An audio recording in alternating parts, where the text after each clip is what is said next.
Hello, I'm here to show you my new beater watt. It's good that I have a belly now because I can just sit the camera on it.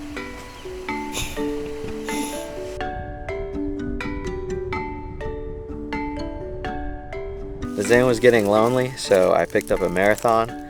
It's the MSAR, except it's the mini version, so I guess it's the medium search and rescue. I picked up the 26mm version because the other one seemed 41mm seemed kind of big, and on a 6-inch wrist, it's like it fits. It's on the smaller side, but it still fits.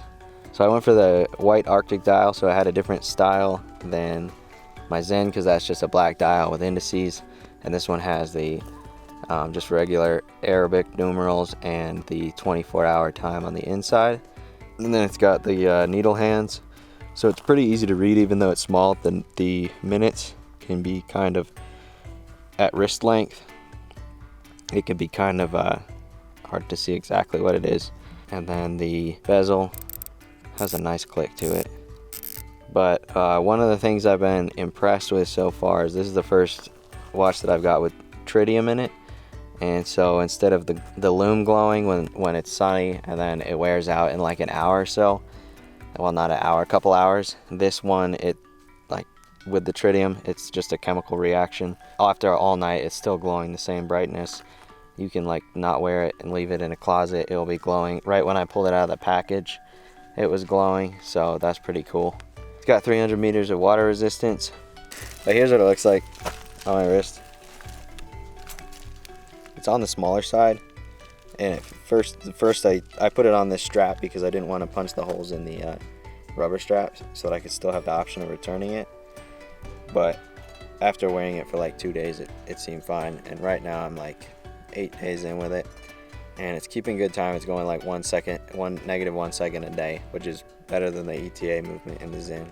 So what I understand from this movement, it's the Sellita SW200. From what I understand, Sellita was making parts for ETA, and then the patents ran out, and then Sellita just started making their own.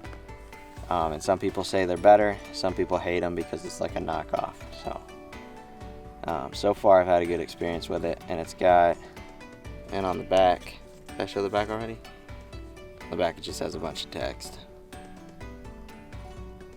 Oh, one of the things that I really like on this compared to the Zen is the depth, because the dial on the Zen is super flat. It's just I guess ink indices. It's just painted on, whatever it's called.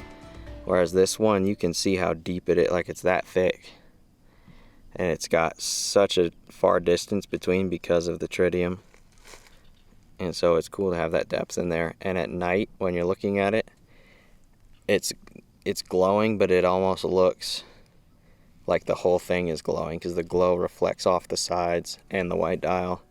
Super easy to read at night. See how it goes in the next few months. We'll see if this watch that's half the cost is just as good as the Zen, but I wanted a different style with the bezel. Been using that a little bit for keeping track of and then the white dial. It's funny because the white dial makes it look like more, it's like almost more blingy, which is interesting because it's not. But yeah.